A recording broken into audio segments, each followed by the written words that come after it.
In 1966, a psychologist knocked on doors in a quiet Palo Alto neighborhood. He wasn't selling anything. He asked for one small thing, a tiny 3-inch sign in the window, "Be a safe driver." Almost everyone said yes. It cost them nothing. 2 weeks later, a different researcher came back. Same houses. This time, the request was absurd. A massive, ugly billboard bolted onto their front lawn, something almost nobody would agree to. But the people who'd said yes to the tiny sign, they agreed to the billboard nearly 5 times more often than everyone else. Something in their mind had already changed, and they had no idea it happened. This is the first tool in a playbook used by manipulators, cult leaders, and highly skilled negotiators. It doesn't use force, it doesn't use fear. It rewires how you see yourself, one small yes at a time. And it's only the first of 7 psychological weapons hiding in plain sight, built into how your brain processes trust, reward, and identity. By the end of this video, you'll never say yes the same way again.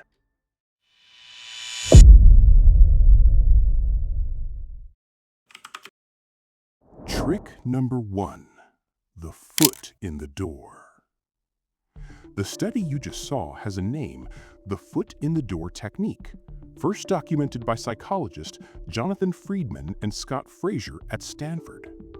Their finding was simple but unsettling. Once you agree to a small request, your brain quietly updates its own identity. You don't just think, "I did a favor." You think, "I'm the kind of person who helps." And once that belief is installed, refusing the next request, even a much bigger one, starts to feel like a betrayal of who you are. This is why a manipulative partner starts by asking you to skip one dinner with friends, not the whole relationship. It's why a con artist asks for your opinion before your money. It's why cults ask new members to attend just one meeting. Each small yes isn't really about the request. It's a down payment on your future compliance, and your own brain signs the contract for them.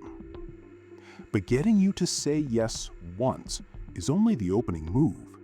The real danger begins when someone learns how to make that yes addictive, because there's a mechanism in your brain that doesn't just respond to reward, it responds to uncertainty. And the people who understand this can turn you into a lab rat without you ever stepping inside a cage. Trick number 2, intermittent reinforcement, the dopamine trap. That lever you just saw belongs to B.F. Skinner's most famous experiment. In the 1950s, he placed rats in a box with a single lever. Some rats got a food pellet every time they pressed it, and they pressed it lazily, only when hungry. But the rats on a random schedule, where sometimes the lever paid off and sometimes it didn't, pressed it obsessively, thousands of times, even after the food stopped coming entirely. Skinner called it the variable ratio reward schedule. It's the single most addictive pattern of reinforcement psychology has ever documented. Here's the unsettling part. The addiction was never about the food. It was about the not knowing. Your brain doesn't release its biggest dopamine spike when a reward arrives. It releases it in the uncertainty right before, the exact moment you don't know if you'll get it. That's not a coincidence. It's the same mechanism engineered into slot machines and into every app that makes you refresh a feed hoping for something good. Manipulators use the human version of this without ever touching a lever.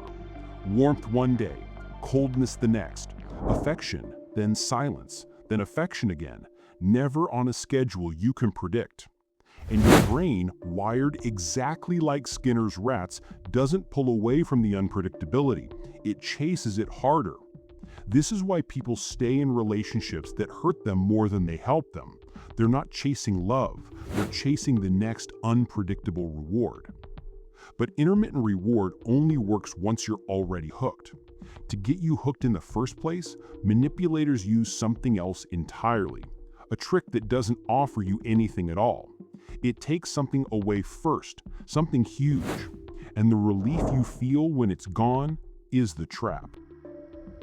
Trick number 3, perceptual contrast, the door in the face. In 1975, psychologist Robert Cialdini approached college students with an outrageous request: become an unpaid youth counselor at a juvenile detention center 2 hours a week for 2 years. Almost everyone refused, but then his team followed up with a much smaller ask: just one 2-hour trip chaperoning the same kids to the zoo.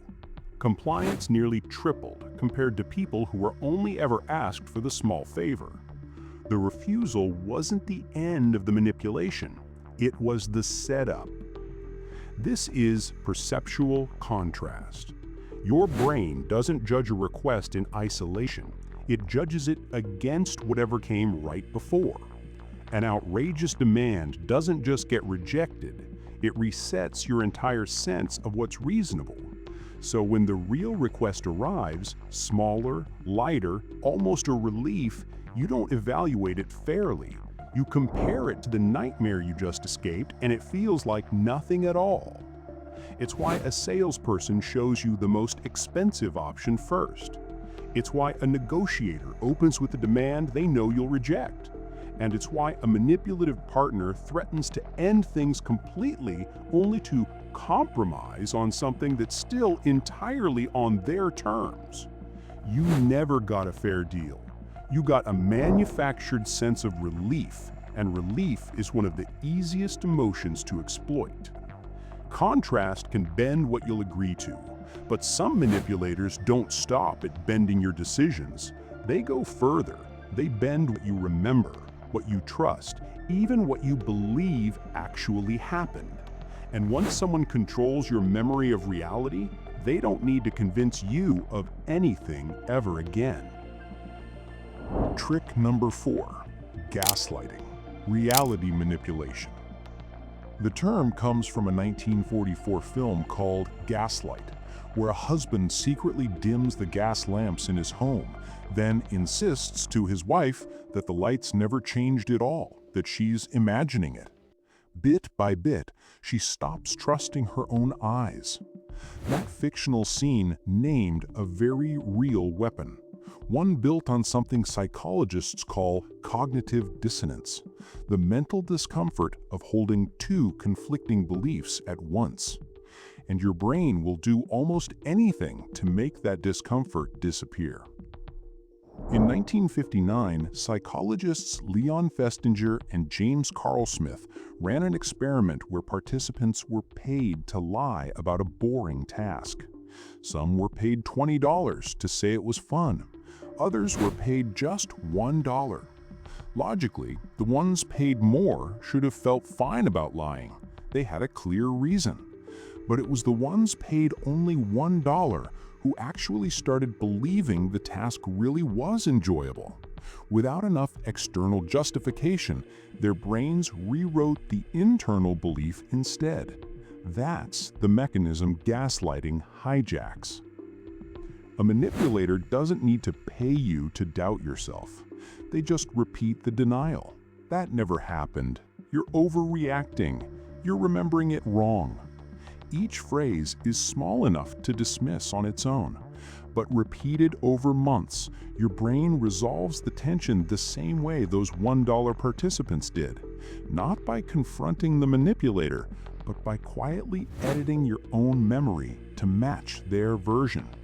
You don't just get convinced, you get replaced as the narrator of your own life. Once someone controls what you believe is real, they rarely need to manipulate you directly again. But there's an even quieter tool, one that doesn't attack your memory at all. It attacks your affection. And the strange part is, you'll be the one doing all the work. Trick number 5, covert isolation. In 1957, Sociologist Albert Bitterman studied the interrogation methods used on American prisoners of war. He cataloged the techniques into what's now called Bitterman's chart of coercion. And the very first technique on the list wasn't violence. It was isolation.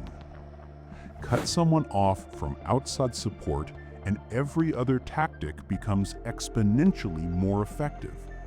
Without anyone to compare notes with, the victim has no way to check their reality against anyone else's.